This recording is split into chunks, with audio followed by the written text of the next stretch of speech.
Hi ఒక్కసారి నా వినాశ మళ్ళీ ఏం చెప్తున్నాడు వినండి. ద్రౌపది దేవికి సీతాదేవికి క్షమాపణ చెప్పమంటున్నారు. అదే చేత్తో గరికపాటి గారికి, డాక్టర్ శివాజీ గారికి, తర్వాత హిందూ సంఘాల వాళ్ళకి క్షమాపణలు అడగమంటున్నారు. వినాయకుడి సన్నిధిలో నేను క్షమాపణలు కోరుకుంటాను.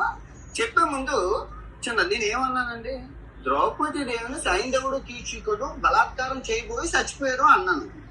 బలాత్కారం అంటే ఇంగ్లీష్ లో అయితే రేపు. తర్వాత సీతాదేవిని రావణాసుడు ఎత్తుకెళ్ళిపోబోయి చచ్చిపోయారు అన్నాను. అంటే ఇక్కడ చీరలు కొట్టుకున్న వాళ్ళు ఆ మగవాళ్ళు ఏది చేస్తే వాళ్ళు చచ్చిపోయారు. ఇక్కడ 60,000 రేపులు జరిగాయి. సో వీళ్ళు ఇంకా బతికి ఉండి బిర్యానీ తింటున్నారు, మీరేం చేస్తున్నారు అని అడిగి అక్కడ సందర్భం. కానీ అక్కడ అంత చెప్పే ఛాన్స్ లేదు. తప్పు జరగలేదు కాబట్టి క్షమాపణ కోరుకుంటాను. అదే తప్పు నేను ఒప్పుకుంటున్నాను కదా.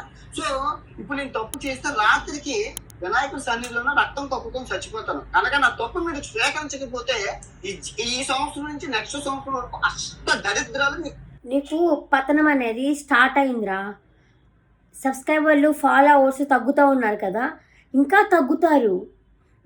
మేము మనస్ఫూర్తిగా సబ్స్క్రైబ్ చేసుకొని అరే మనవాడే ఊళ్ళు పోయి చెప్తున్నాడే అనేసి మేము ఫాలో అవుతే నీకు బాగా సంపాదించుకొని బాగా కొవ్వెక్కి ఇష్టం వచ్చినట్టు నోటికి వచ్చినట్టు మాట్లాడుతున్నావు. ఏంటి మాకు శాపనార్థాలు పెడుతున్నావా? నీ నాలుకలో మచ్చ ఉంటే నువ్వు చెప్పింది నిజమైపోతుందా? అంటే ఈరోజు నువ్వు చావకపోతే మేము ఈ సంవత్సరం అంతా అనుభవిస్తామా? నువ్వు అంత తొందరగా చావు. కర్మ ఫలితం అన్నది ఒకటి ఉంటుంది, అది నిన్ను బాగా వెంటాడుతుంది. నువ్వు అన్ని అనుభవించే సస్తావు, తొందరగా చావు. మాకేం జరగదు నీ వల్ల, ఎందుకంటే మేమే మీ అమ్మల్ని వాళ్ళని మేమైతే తిట్టలేదు. నువ్వే నోటికి వచ్చినట్టు అందరినీ తిడుతున్నావు. మళ్ళీ ఏమంటున్నావు? సీతాదేవిని నేనేమో అనలేదు కదా, కిడ్నాప్ అదే సీతాదేవిని అపహరించబోయి ఆయన చచ్చిపోయాడు అని చెప్పి అన్నాను కదా అని అంటున్నావు.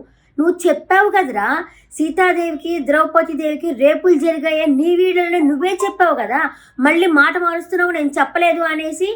అయిపోయావురా. ఇంకా నీకు పెళ్ళైన తర్వాత నీ వైఫ్ని నీ కూతుర్ని బికిని వేసుకొని నీ ఊరంతా తిప్పుకో. నువ్వు రాబాక ఇండియాకి, అక్కడే ఉండు. కానీ మేమంతా నేను అన్ఫాలో చేస్తాము. నీకున్న సబ్స్క్రైబర్లు మొత్తం పోతారో బెచ్చగెత్తుకుంటావు నువ్వు. మొన్న వీడియోలో కూడా పెట్టుకున్నావు కదా, నేను రోడ్లో అడుగు తినేవాడిని తీసుకొచ్చి నన్ను స్టార్ని చేశారు, నా పిల్లకలు టచ్ అవుతున్నాయని. ఇప్పుడు ఏ పిల్లక టచ్ అవుతుందో చూసుకో, బాగా చూసుకో.